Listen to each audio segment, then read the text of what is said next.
Welcome back to Proper Academy, and in today's video I'm going to show you guys how to delete your Ludo King account.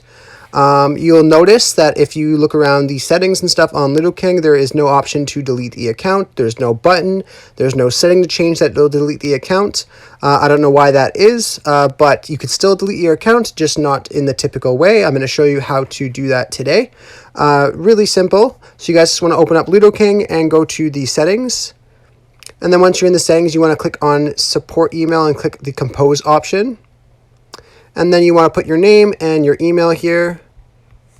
Throw this in. And then for selected issue, you want to scroll all the way down to others because there's no delete account option under their options there.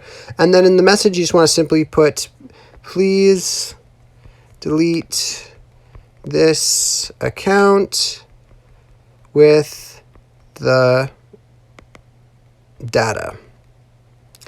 And then you just want to put the CAPTCHA in. It is capital sensitive, so we're going to make sure the capitals are capitals. Click done, and then you were able to send it off, and that's how easy it is. I really hope I was able to help you guys out today. If I was, be sure to leave a like and subscribe for more. Thanks for watching.